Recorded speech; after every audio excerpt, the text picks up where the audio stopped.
Kadang orang mau sukses mau berkembang itu nggak punya tempat untuk berkembang. Kalau sukses sendiri ruangnya cuma segini.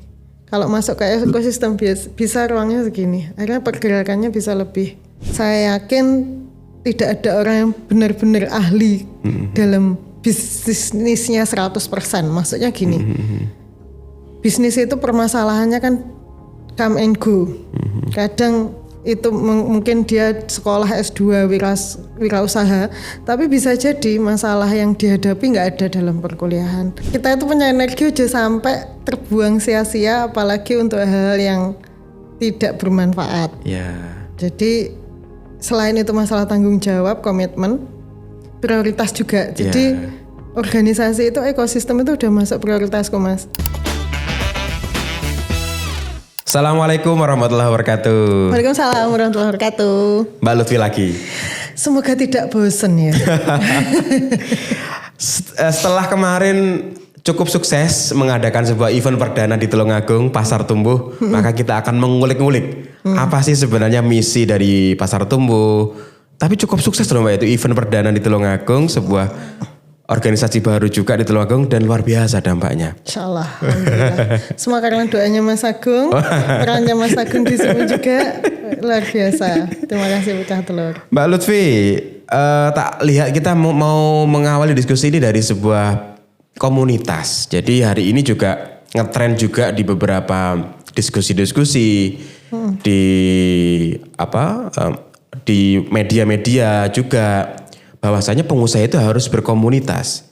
Nah, bagaimana kalau pendapat Mbak Lutfi yang tak lihat ini sangat sibuk berkomunitas juga? Ini pendapat Mbak Lutfi bagaimana? Kalau tergantung mindset ya pengusaha itu. Dia mau suksesnya berawal dari mana? Dan cara suksesnya seperti apa? Kalau saya tuh mindset sukses itu bareng-bareng. Gotong royong, disengkuyung, apalagi ilmu berwirausaha. Ketika kami nggak bisa mendapatkan ilmu di bangku kuliah, ketika learning by doing di bisnis kita juga minim mungkin, kita membutuhkan orang lain yang utamanya di ekosistem, di community yang akhirnya nanti sense of belongingnya beda. Bagaimana membawa mindset ke organisasi atau ekosistem beda. Cara jawabannya ditekoi tips trik. Kalau secara pribadi mungkin saya tanya Mas Agung ngajak ngopi, sama ketika Mas Agung kita bergabung dalam ekosistem, ketika kita sharing pasti sudah beda pembawaannya. Itu yang saya maksud. Sukses dan sugih bareng-bareng itu mindset saya kayak gitu sih. Berarti ke ekosistemnya, ekosistem untuk maju bareng-bareng. Betul. Begitu. Jadi kalau saya niatnya kayak gitu. Kenapa saya sampai banyak ekosistem yang saya masuki, terus semangat banget di situ totalitas. Selain saya itu segala sesuatu harus totalitas, juga mindset itu yang saya bawa, value itu. Biar akhirnya kalau orang berorganisasi seperti yang sudah dilakukan Mas Agung dulu di Kopdar 2 Sumo, sharing tentang bagaimana permodalan dan sebagainya. Ketika itu dibawa secara personal, pasti abot. Tapi karena itu dalam ekosistem, ketika Mas Agung sudah memutuskan untuk masuk organisasi, jadi otomatis ngalai mau berbagi sama teman-teman yang lain dan tidak subjektif, objektif. Akhirnya manfaatnya semua merasakan. Jadi kayak gitu contohnya. Siap. Berarti kalau boleh kita poin-poin ini Mbak. Jadi manfaat organisasi itu pertama untuk apa? Katakanlah 3 hal lah. 3 hal yang paling utama manfaat berkomunitas bagi pengusaha itu apa sih Mbak? Yang pertama adalah ruang. Kadang orang mau sukses mau berkembang itu nggak punya tempat untuk berkembang. Kalau sukses sendiri ruangnya cuma segini. Kalau masuk ke ekosistem bisa ruangnya segini. Akhirnya pergerakannya bisa lebih luas. Itulah kenapa ekosistem itu ruang untuk berkembang, ruang untuk tumbuh. Gitu. Contoh konkretnya seperti apa? Contoh Mbak? konkretnya kayak yang saya alami misal di Sumo. Ketika saya masuk Sumo, saya bisa tambah kenalan, tambah ruang. Ketika saya belum di Sumo misal, mikir saya bisnis saya ya wes di sini-sini aja. Tapi ternyata ketika sudah masuk ke Sumo, ternyata orangnya banyak. Dan tersebar di mana-mana. Akhirnya ruang saya untuk bertumbuh, untuk bisa dikenal, untuk bisa belajar, mengembangkan diri ternyata luas dan benar. Akhirnya dilihat oleh Muhammadiyah, kemudian bisa buka cabang, itu kan berarti kan ruang. Harapan saya di semua teman-teman yang bergabung di ekosistem juga gitu.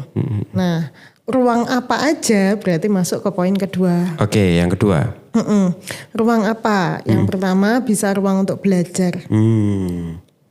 Saya yakin tidak ada orang yang benar-benar ahli dalam bisnisnya 100%.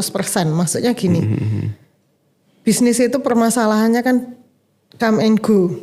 Kadang itu mungkin dia sekolah S2 wirausaha, tapi bisa jadi masalah yang dihadapi nggak ada dalam perkuliahan.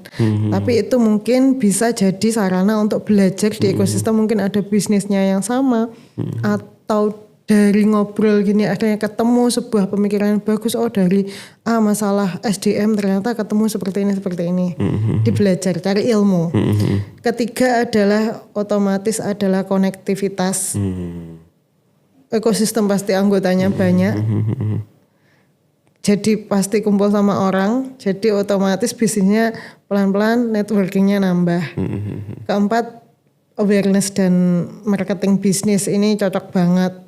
Apalagi kalau sudah sepakat dalam sebuah ekosistem itu, kita untuk mengembangkan dan bermanfaat untuk anggota. Makanya saya itu di semua ekosistem saya, konsep bahwa ekosistem ini harus bermanfaat untuk anggota nomor 1 itu. Ojo sampai anggota itu mek dijai kasarane, mek dijai urunan tapi nggak dapat manfaatnya. Makanya nah ini peran kita bersama nih, biar caranya biar bermanfaat, dipikir bareng-bareng. Siap. Kayak gitu. Aku mintanya 3 dikasih 4. Wah, bonus. Bonus, terima kasih tapi ya. Nah, di antara itu tadi ya, untuk mendapatkan manfaat yang 4 itu tadi, atau dan mungkin banyak poin-poin yang tidak disebutkan. Komunitas semacam apa yang harus kita ikutin? Nah, gitu. Yang pertama, komunitas yang sesuai bidang ya. Jadi misal kita wirausaha, ya kita di community wirausaha. Gitu. Kalau kita mungkin di community suka membaca misal, ya kita di community yang sama, passionnya sama. Itu dari segi label dulu. Kedua, kita lihat dulu juga apa visi misi organisasinya itu apa, ekosistemnya itu apa, mau dibawa kemana.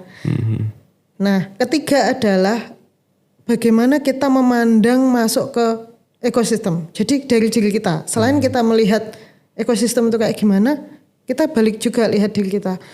Apakah kita langsung lebu ekosistem itu maunya aku terus bisnisku langsung gede. Nah, itu nggak mungkin. Itu namanya menggantungkan ekspektasi ke orang lain. Padahal kita aja berjalan sendiri nggak bisa kok menggantungkan ke orang. Nah itu konsep yang salah. Kadang ada orang masuk ke ekosistem, maunya aku masuk ke situ bisnisku terus rame. Nah itu konyol sih. Terus piye sih benar berarti? Sing bener ya ekosistem itu dibangun bareng-bareng. Kan nggak mungkin kayak membangun bisnis buka dasar rombong di depan, nggak mungkin langsung payo. Kalau nggak kita promosi, kalau nggak kita bikin tester, kalau nggak kita awareness-nya juga dapat. Jadi sama. Siap. Mbak Lutfi, katakanlah Mbak Lutfi ini kan sudah banyak join banyak komunitas lah ya. Yang paling menurut Mbak Lutfi yang paling apa ya, berdampak gitu. Atau mungkin bangun ekosistemnya yang paling berhasil. Yang pernah Mbak Lutfi bangun dan juga berdampak bagi Mbak Lutfi. Apa itu? Oke. Secara mindset, ini yang paling, ini enggak apa-apa ya sebut nama ini ya. Enggak apa-apa. Kalau secara mindset membangun itu di HIPMI. Karena saya di HIPMI itu sejak 2017. Oh lama ya? Sejak awal HIPMI ada di Tulungagung. Itu, dan konsep saya adalah ketika masuk ke organisasi itu saya harus aktif. Orang itu tidak akan merasakan manfaat berorganisasi kalau nggak aktif. Oh, pasif itu nggak dapat manfaat ya? Nggak dapat ya apa? Misal masuk organisasi meneng tok, nyimak di grup, tapi kalau ada kopdar atau ada acara seminar, workshop, kumpul-kumpul nggak datang, ya nggak dapat. 4 itu nggak dapat.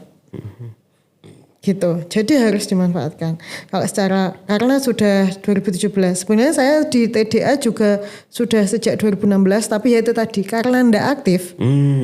Akhirnya nggak begitu berdampak juga di. Betul. Itu jadi semua saya rasakan gitu. Kedua adalah sumu. Sumu ini memang masih baru kalau di Tulungagung, masih 6 bulan ini. Tapi ketika berkenalan dengan sumu pertama kali, saya langsung kayak modelnya satset ambil peluang aja kayak gitu. Dan ternyata impact Muhammadiyah tinggi sekali di luar ekspektasi saya. Baru membuka sumu di Tulungagung 3 bulan, 2 bulan sampai 3 bulan itu sudah 50. Padahal kalau ngomongin target dari pusat cuma 60 tahun. Tapi ini sudah melebihi target gitu kalau ngomongin target. Dan, target member. Ya. Dan ketika bikin gerakan, kaget saya gitu. Di usia organisasi 5 bulan, bikin pasar tumbuh, jadi dan berhasil gitu loh. Eventnya ada, pergerakannya ada, terus ternyata ya ada hasilnya gitu. Itu bagi saya luar biasa. Wow ya. Banget ya. Kalau mungkin HIPMI kita sudah sering banyak tahu dan mungkin karena udah lama jadi banyak orang juga sudah tahu. Saya lebih penasaran ke SUMU. Sebenarnya SUMU ini organisasi baru kan Mbak ya di kancah apa? Banyak organisasi yang sudah ada, betul ya? Masih 3 tahun di pusat, 3 sampai 4 tahun lah. Serikat Usaha Muhammadiyah. Betul. Oke. Tadi dibilang target member, memang apakah ada target member kayak gitu juga Mbak? Begitu ya? Iya, jadi kalau di SUMU itu ketua dipilih sama pusat. Dengan yang memenuhi kualifikasi, ada beberapa kualifikasi. Terus kemudian untuk menjaga sustainability itu harus ada pencapaian KPI lah gitu ya. KPI-nya salah satunya member. Terus harus ada kegiatan bersama anggota setiap bulan. Itulah kenapa kita ada kopdar.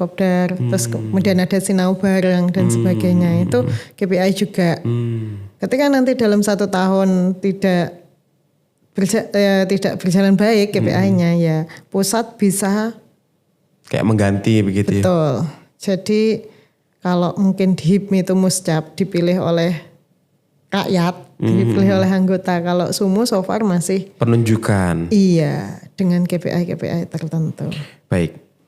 Terus aku juga kan terlibat diajak Mbak Lutfi ini ceritanya. Makasih lo sudah mau diajak untuk jadi salah satu pengurus begitu ya. Gimana?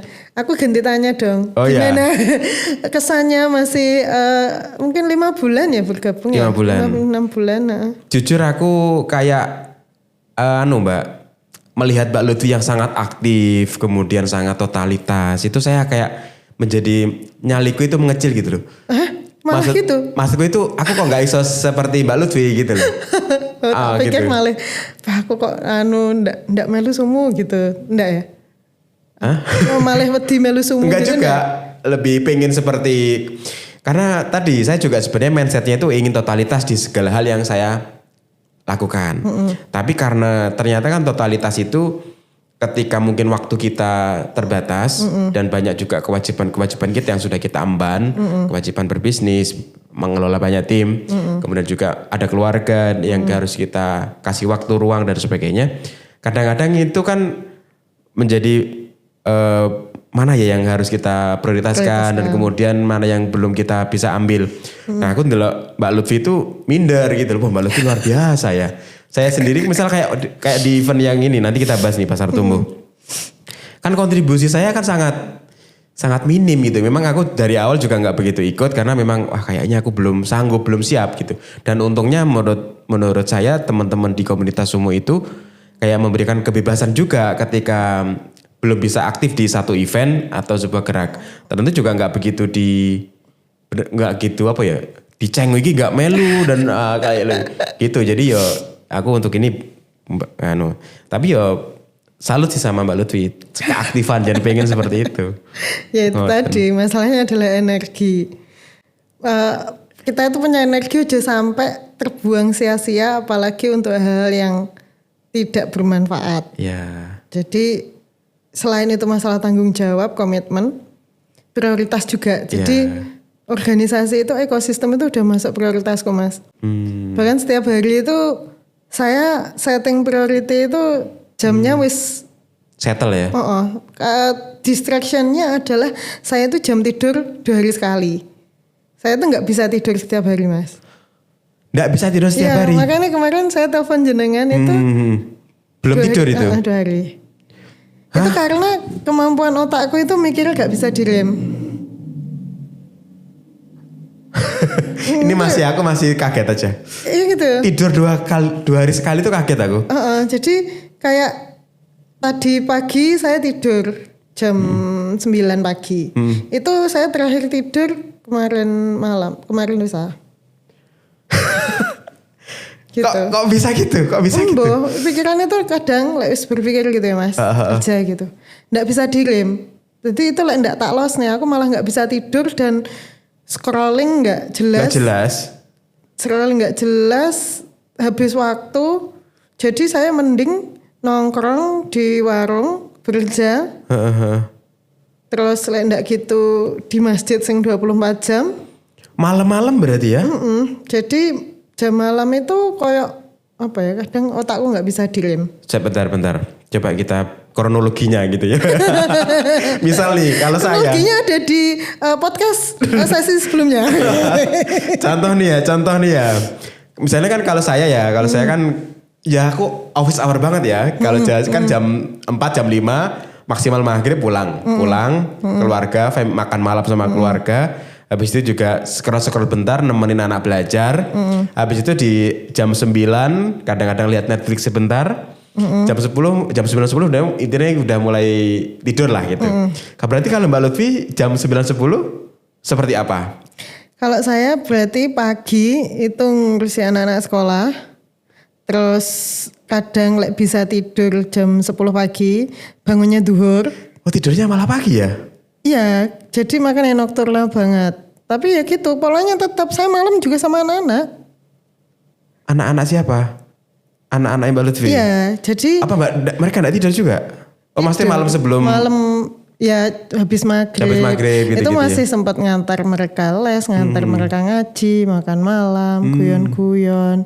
Kayak gitu, masih ada waktu, tapi kadang malam gitu jam 9 otakku wis bekerja. Ya muncul banyak ide. Banyak ide dan cewek itu overthinking Mas. Overthinking. Nah overthinking itu kadang tak puter. Daripada overthinking tentang kehidupanku pribadi misalnya itu tak puter ke kerjaan atau hal-hal ekosistem atau nulis ngetik start post kemana gitu. Berarti itu di tempat kerja, berarti enggak merebahkan diri di kasur? Enggak. Berarti ketika overthinking malah bangun aja di tempat kerja. Seringnya di tempat kerja atau keluar? Keluar. Oh keluar? Jadi aku itu selalu kerja di warung kopi. Malam hari itu? Makanya biasa di warung kopi 24 jam. Saya pulangnya jam 2:30, jam 3. Kalau anak-anak waktunya puasa berarti aku kan ngajak mereka sahur sampai subuhan dan sekolah. Nah baru setelah selesai itu tidur saya sempat masak-masak Mas di rumah itu. Pokoknya sebenarnya kehidupannya berjalan cuma waktunya nggak ideal gitu. Dan itu terjadi tidurnya itu 2 hari sekali? Kadang. Kadang-kadang berarti pagi nggak tidur sampai? Kalaupun sehari sekali ya gitu. Jam 10 bangun jam 12. Adzan duhur gitu. Makanya itu dari energi-energi itu salah satunya aku mikir yang sekarang tak fokuskan kan 2 organisasi. HIPMI sama Sumo. Oke. Itu aku jadi timekeeper semua. Iya. Kalau di HIPMI kan Sekum. Iya. Kalau di Sumo Korda. Di HIPMI aku timekeeper. Jadi timeline teman-teman program aku yang ngentongi. Ayo bulan ini kita waktunya ini ya. Ini ya, di semua ya gitu, ngantongin teman-teman pengurus harian gitu ya masanya. Aku di HIPMI kan juga anggota silent, aku masih jadi tahun pertama aku di HIPMI, jadi aku diam. Di Sumu juga kan masuk di grup anggota dan pengurus. Jadi notifikasi itu di 2 organisasi yang berbeda, di 2 semesta yang berbeda. Mbak Luti semua. Loh, Barusan kayaknya Mbak Lutfi barusan ngomongin kegiatan ini untuk sumu. Berapa menit kemudian ngoprak kegiatan di HIPMI. Gitu loh. Wong iki mikirnya bisnis itu, kapan Mas, gitu loh. Itu sebelumnya ngoprak di Zendo. Jadi jadi wis enek listnya gitu loh. Di Zendo. Aku ngoprak-ngoprak apa ya hari ini di Zendo. Udah berisik apa ya ini. Gitu. Gila, aku orang ini gila gitu. Gila orang ini gitu loh. Nah, oke, kita bahas di pasar tumbuh. Yang menurutku wow. Saya kira waktu mohon maaf ya Mbak, mohon maaf Bu Ketua. Gak mau, santai. Saya gak ikut dari awal karena memang saya lagi hektik banget di urusan pekerjaan. Gak apa-apa, santai. Jadi waktu perencanaan saya gak ikut, waktu kemudian diskusi juga gak ikut. Saya hadir hanya pas waktu pembukaan. Gak apa-apa. Gede banget menurutku loh. Kok gede gitu loh, kok gede gitu. Dan aku gak ngapa-ngapain gitu loh. Nah itu gimana sih? Coba diceritakan gitu. Jadi sebenarnya ini cerita tuh. Ya. Pasar tumbuh itu sebenarnya idenya berasal dari Zendo. Pengen tak realisasikan di Zendo. Oke. Karena keresahanku tentang selama ini orang itu bikin event, ya wes sekali selesai. Nah harapanku sebenarnya bisa nggak sih kita bikin sesuatu yang jadikan gerakan gitu. Jadi ya ada sesuatu yang ditunggu. Nanti ketika kita bikin satu, orang nunggu. Kapan nih yang kedua? Nah aku pengen kayak gitu. Terus kemudian aku bikin namanya pasar tumbuh. Nah kalau aku menjalankan itu di Zendo, jujur aja, itu nanti rohnya akan Zendo tok. Orang akan melihat, oh iki yang mengeluarkan brand ini. Jadi kayak subjektif. Oh aku, apalagi misal aku ada yang gak suka sama Zendo. Kue acara nih Zendo aku gak mau hadir. Nah, aku gak mau kayak gitu. Oke. Itu yang pertama, aku nyari rohnya. Kalau masuk ke ekosistem, rohnya beda. Semua orang yang merasa punya sense belonging atau punya kepedulian atau punya apa di situ akan ikut mensukseskan bareng-bareng. Kedua adalah kalau secara materi, finansial, kalau nanti di Zendo, aku sendiri yang akan cara Jawane nguati. Kalau orang sponsor masuk bisa jadi melihat Zendo, aku enggak mau sponsor di Zendo, tapi siapa tahu kalau melihatnya sebagai organisasi, sponsor bisa masuk dengan lebih welcome, maksudku kayak gitu. Nah, yang ketiga adalah aku pengen gerakan ini dilihat dari itu tadi menggerakkan sense belonging, menggerakkan anggota-anggota yang awalnya kayak misal kayak Mas Agung, iki piye to organisasi ini. Jadi karena awareness semua itu belum matang ya, cara Jawa nih. Belum semua orang tahu, bahkan anggota ya banyak yang silent. Aku pengen akhirnya anggota melihat, loh ternyata anggota iki organisasi iki tenanan ya kayak gitu. Jadi visi misinya ada 3 ini yang tak bawa. Itulah kenapa akhirnya tak lemparkan ke Sumu. Makanya akhirnya aku langsung ngobrol kan sama, ketika ke Mas Agung aku sudah pernah ngobrol ini gak sih ketika ngajak masuk Sumu? Iya, dulu pernah sekilas gitu di diskusi gitu ya. Mau bikin ini. Cuma aku gak expect. Aku juga gak ngerti konsep yang belum detail lah intinya Mbak Lutfi memang sharingnya belum detail. Nah, tadi kan bilang gagasan, bukan event aja. Sebenarnya gagasan apa sih sebenarnya yang dibawa pasar tumbuh itu?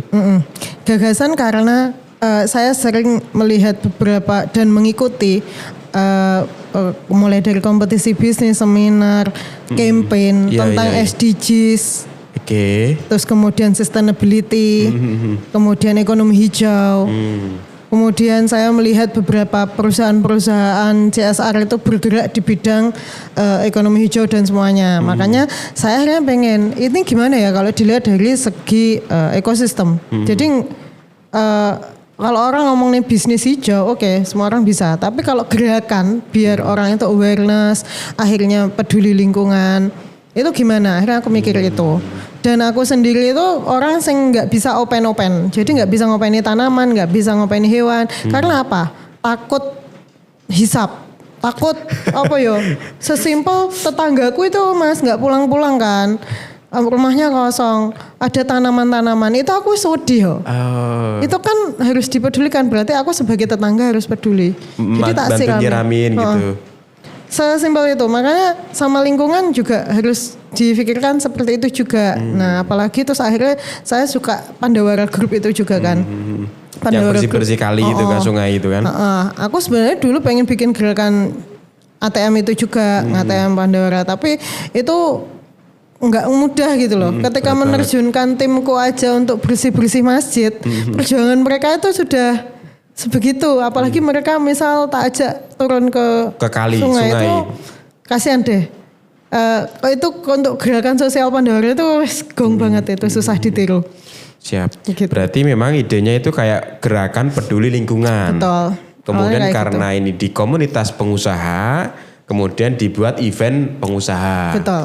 Eco Green Festival. Sebenarnya awalnya Festival. Eco Green, bahasaku adalah Eco Green. Kemudian karena kemarin aku kan setiap teman-teman yang tak ajak masuk sumu yang 10 orang itu semua tak kasih, aku nanti mau bikin kayak gini. Termasuk ke Mas Agil. Oh ya nanti bisa ke Alba gitu. Oh iya cocok. Terus habis itu ya gitu. Aku langsung ke Adimas Hasnan yang punya Skeco sama Randy tak ajak ketemu. Ternyata mereka langsung mau. Padahal mereka belum pernah handle event, belum pernah. Pokoknya belum pernah kerja bareng. Akhirnya dari visi misiku yang tak sampaikan secara lisan pada saat itu mereka mau. Yowes di konsep. Terus mereka bilangnya harapan kan sebenarnya cuma eventnya sehari toh Mas. Terus kalau event ya, kalau ngomongin eventnya aku sehari, tapi gerakannya itu harus sustain, harus ada terus. Ternyata mereka bilang, lek nanti ada bazarnya, ada marketnya, sehari gue kesel. Karena mereka adalah pebisnis F&B, mereka yang merasakan preparation bazar sehari sama 3 hari itu sama. Dibikin 3 hari aja langsung gitu. Akhirnya konsep kita fokus. Ini di gerakan ini adalah fokusnya adalah di kegiatan, bukan bazarnya. Itulah kenapa di Pasar Tumbuh itu hanya ada 20 tenan, tapi activity-nya full dari pagi sampai malam karena kita pengen banget ada gerakan di situ. Kemudian fokus di activity dan fokus camping ground. Orang bisa lesehan, tiduran, ngobrol, keluarga, anaknya main-main, kayak gitu loh. Di event itu. Eventnya ada berapa? 20-an kalau nggak salah. 20-an. Wow. Dan itu semua ada. Jadi mulai dari ekonomik, green, kemudian sosial. Gongnya kan di sosial ya. Di hari ketiga itu hari sosial yang ditunggu-tunggu orang banget. 3 event yang paling menurut Mbak Lutfi yang Mbak Lutfi banget lah apa dari Pasar Tumbuh itu? Kalau aku yang paling nggak bisa move on ya bahasanya ya. Itu namanya pentas istimewa. Pentas istimewa. Oke. Pentas istimewa itu adalah ruang yang kita bentuk untuk adik-adik disabilitas dan inklusif untuk tampil menunjukkan mereka bisa apa gitu. Jadi kita kerjasama dengan SLB, Sekolah Inklusif, dan juga orang tua yang punya anak dengan kebutuhan khusus. Alhamdulillah itu luar biasa. Saya sampai melihat orang-orang nangis melihat adik-adik tampil itu susah move on. Gak bisa move on. Semakin gak bisa tidur kayaknya. Apalagi orang tuanya yang penampil adik-adik, orang tuanya adik-adik bilang ini pertama kali kita ada pentas untuk kita. Dan itu insya Allah nanti pengen banget tak spesialkan. Jadi benar-benar tak istimewakan. Mungkin di series Pasar Tumbuh keberapa mereka harus secara spesial. Kalau kemarin kan bagian aja gitu ya. Nanti pengen banget itu kita istimewakan beneran. Jadi pentas istimewa yang benar-benar istimewa. Karena kemarin penontonnya bagiku kurang banyak.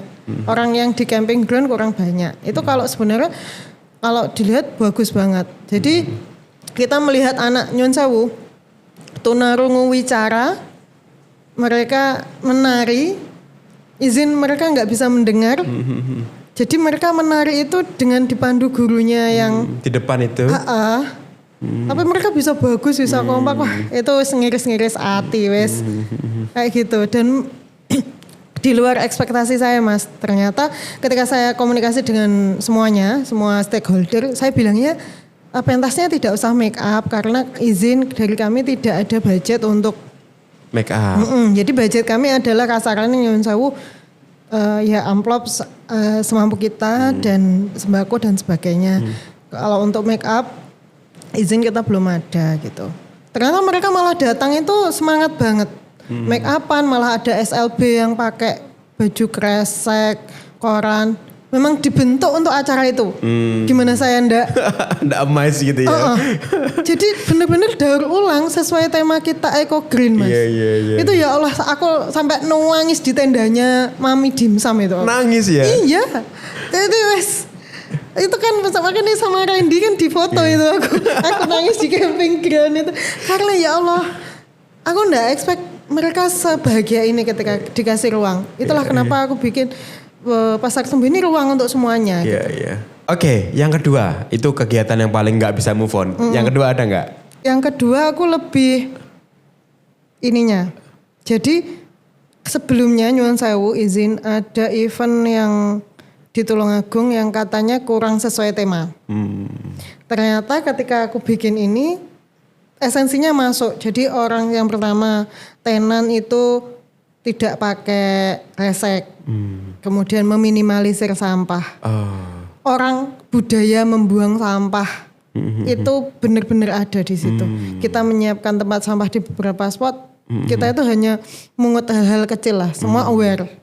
Kemudian jelantah. Orang bawa jelantah. Diapain? Ditukar pakai uang. Jadi ada tempat barter jelantah dengan uang begitu ya. Gitu.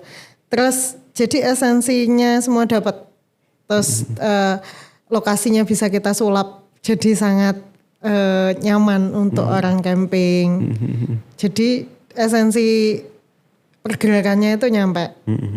Itu sih. Dan yang ketiga karena banyak banget agenda itu saya hanya syukur alhamdulillah tok. Ternyata tim Sumu yang anggotanya luar biasa. Organisasi yang masih bayi tapi luar biasa gitu loh. Ini kan nggak bisa jalan karena saya aja atau Dimas aja. Tapi karena semua orang yang punya sense belonging, punya tanggung jawab komitmen untuk mensukseskan ini. Dan ini kita nggak pakai IO, Mas. Oh, anak-anak aja ya? Jadi di IO nih teman-teman sendiri gitu. Makanya susah move on banget. Iya. Tapi begini Mbak Lutfi, aku punya pandangan lain ya. Gimana? Jadi di komunitas itu tergantung ketuanya. Gitu ya? Ya, aktif enggaknya komunitas itu dalam tahun itu loh ya kan. Kayak ketua itu kan punya punya masa jabatan lah ya. Pertama di Tulungagung kan Mbak Lutfi sebagai apa bahasanya ya, pemimpinnya ya. Kemudian saya juga mengikuti beberapa komunitas juga ya. Tergantung ketuanya. Kalau ketuanya aktif, kemudian energinya itu kelihatan kok Mbak, itu aktif itu. Kalau enggak juga di tahun kepengurusan itu juga nggak begitu aktif. Nah, ini menurutku karena energinya Mbak Lutfi yang luar biasa, yang kemudian nyampe ke teman-teman, sehingga kemudian teman-teman ini juga ikut aktif gitu loh Mbak. Ya, itu sudut pandangku loh itu ya. Aku sudut pandang, wah luar biasa ini Mbak Lutfi. Jadi karena Mbak Lutfi sangat mengayomi teman-teman, menurutku kayak ayo masuk, kayak nggak punya gitu loh, nggak punya ego dan sebagainya. Ayo masuk, kemudian diparani, di telepon, di WA, bener-bener dipedulikan itu sehingga mereka itu juga punya sense of belonging juga akhirnya tinggi gitu. Dan itu kemudian menjadi sebuah gerakan self belonging bareng yang terbukti eventnya sukses.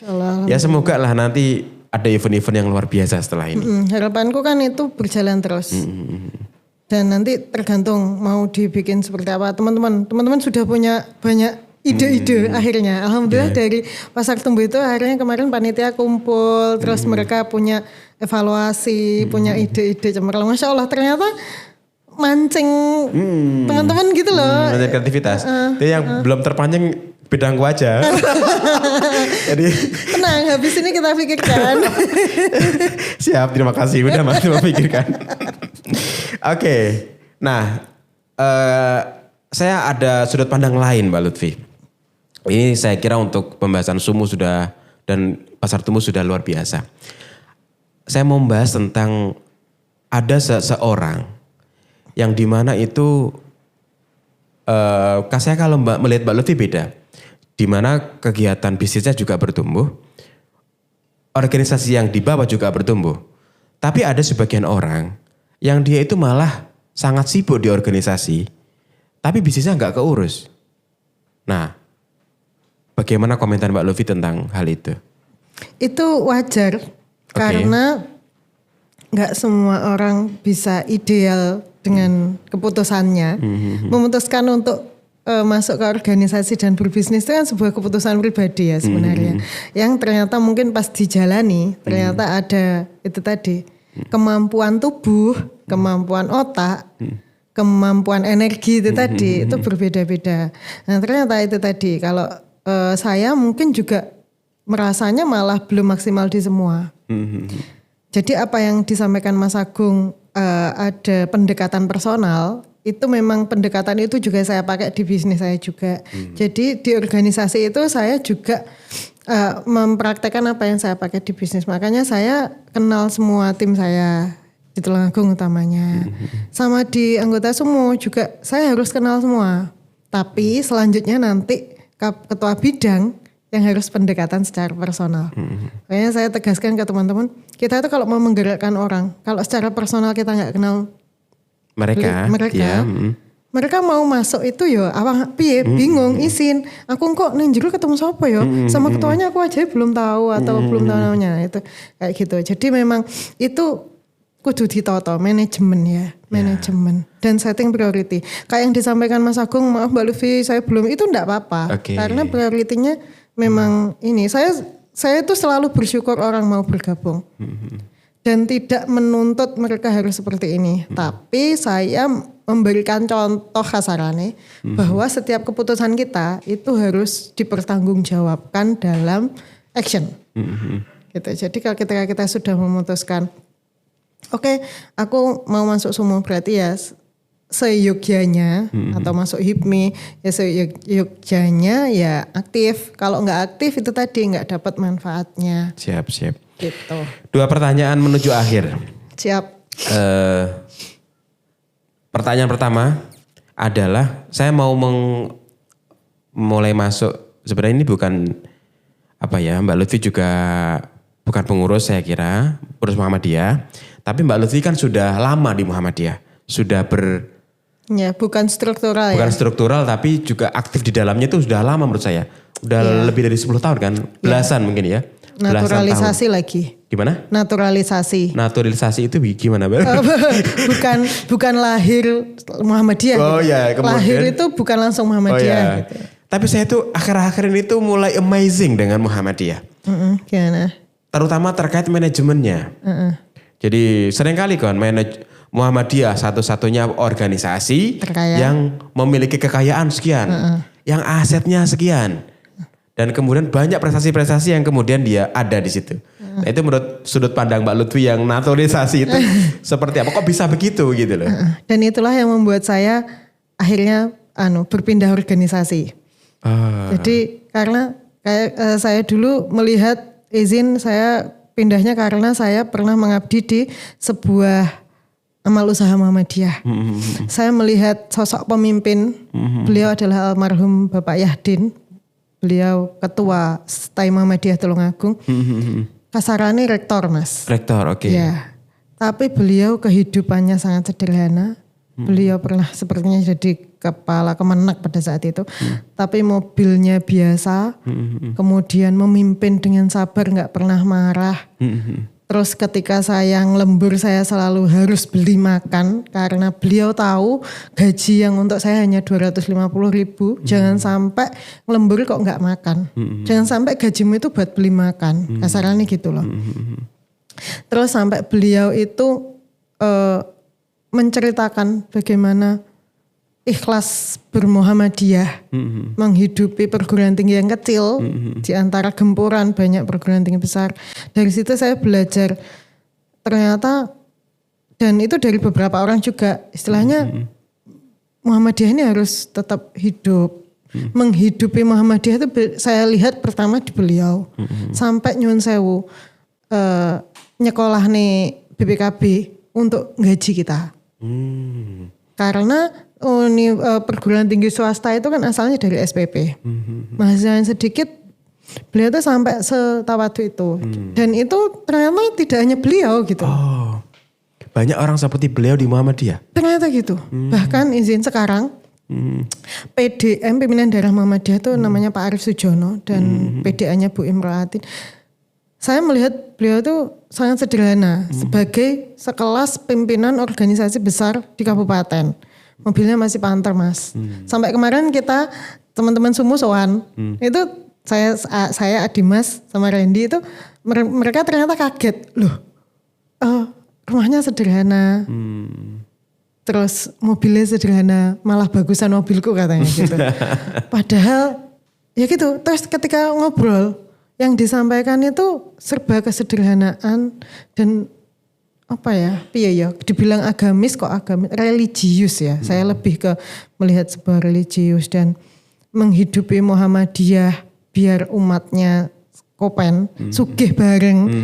Jadi sebenarnya kata-kata jangan mencari kehidupan di Muhammadiyah tapi hidupilah Muhammadiyah itu kalau untuk orang dicak nih tenan. Beneran ada gitu loh. Beneran ada. Mendarah daging di orang-orang di dalam Muhammadiyah. Betul. Jadi kayak ego-ego untuk pribadi itu disisihno.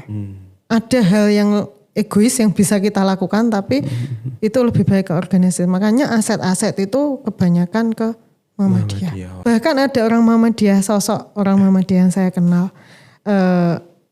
punya kekayaan luar biasa. Tapi memilih mewakafkan sekian puluh M untuk Muhammadiyah. Jadi orangnya memang militan semua Mas. Orangnya totalitas. Dan yang saya kagumi juga dari Muhammadiyah itu